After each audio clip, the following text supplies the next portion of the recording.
Grâce à Mbappé, le Real Madrid s'impose contre Villarreal et prend la tête. Tiré vers le haut par un doublé de Kylian Mbappé ce samedi, 1-2, le Real Madrid a mis un terme à sa série négative à Villarreal en Liga et maintient toujours ses espoirs de triomphe. 8 ans que le Real Madrid n'avait plus triomphé en Liga sur la pelouse de Villarreal, depuis février 2017, 2-3. À cette époque, Kylian Mbappé venait tout juste de célébrer ses 19 ans et s'apprêtait à briller sous les couleurs de Monaco. Depuis, le natif de Bondy a eu le temps de devenir champion du monde, meilleur buteur de l'histoire du Paris Saint-Germain et, aujourd'hui, joueur du Real Madrid. Il semblerait que pour le club madrilène, l'énigme insoluble de la Ceramica ne pouvait être déchiffrée que par un seul homme, Kylian Mbappé. Ce soir, en plus d'avoir stoppé la mauvaise série de son équipe, il lui a offert une victoire précieuse dans la course au sacre, 1-2. La tâche n'était pourtant pas aisée, et Ayoce Pérez a vite rappelé aux merengues qu'il n'était pas en terrain conquis. S'il vous plaît, avant de commencer, prenez 3 secondes et cliquez sur le bouton like et abonnez-vous pour ne rien rater de nos prochaines vidéos. Chaque like et chaque abonnement nous motive à vous offrir le meilleur. Dès la 4e minute, l'international espagnol mettait à contribution un Thibaut Courtois attentif après un joli mouvement en pivot, puis une nouvelle fois lorsque le portier belge réalisait une parade exceptionnelle pour repousser sa seconde tentative, 7e.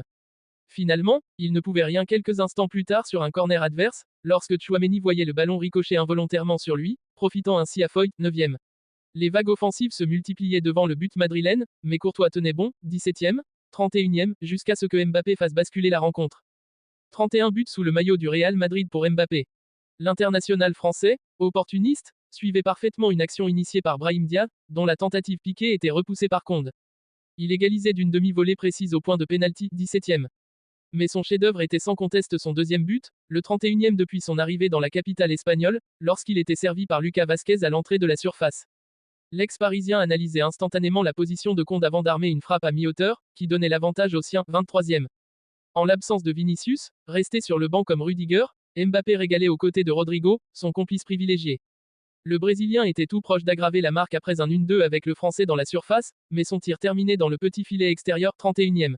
D'un point de vue territorial, Villarreal dominait largement, mais peinait à concrétiser cette supériorité après la pause.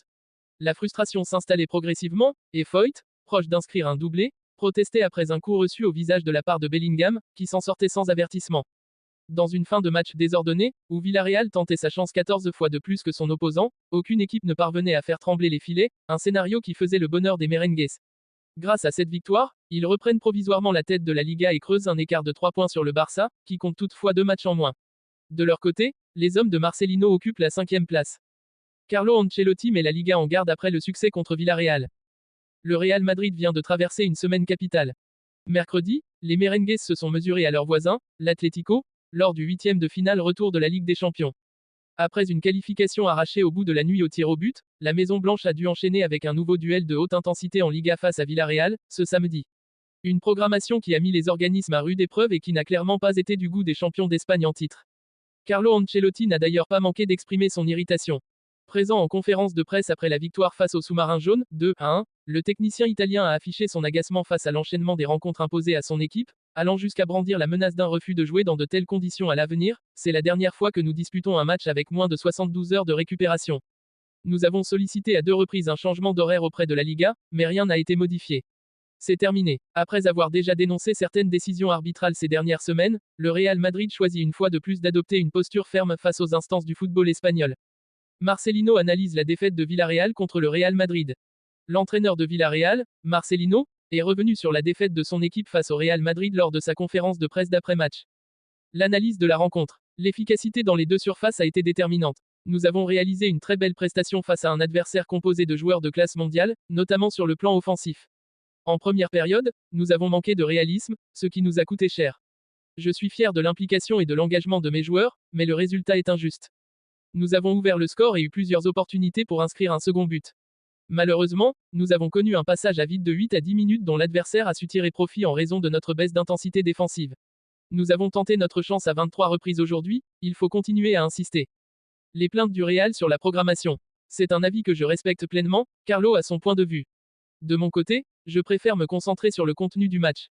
Ce qui m'embête le plus, c'est le résultat, pas le calendrier. Je ne ferai donc aucun commentaire à ce sujet.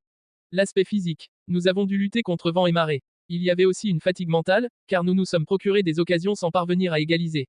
Concernant le Real, je pense que l'effort fourni mercredi aurait pu leur coûter cher ce soir, même si ce n'est pas l'équipe la plus réputée pour courir. Le pressing haut. Nous ne sommes pas une équipe spécialisée dans la récupération haute du ballon. Nous exerçons un bon pressing dans les zones avancées, mais face à une formation de ce calibre, il est difficile de l'empêcher de ressortir proprement. Aujourd'hui, ce qui a vraiment fait la différence, c'est le réalisme. Le Real n'a pas couru. Nous n'avons pas grand-chose à nous reprocher aujourd'hui, si ce n'est le score. Défensivement, nous avons bien tenu et nous avons été meilleurs en seconde période. J'espère que nous pourrons maintenir ce niveau pour le reste de la saison. Avec plus d'efficacité, nous serions mieux classés. Je suis très satisfait de la performance, mais dans le football, l'équipe qui mérite le plus ne l'emporte pas toujours.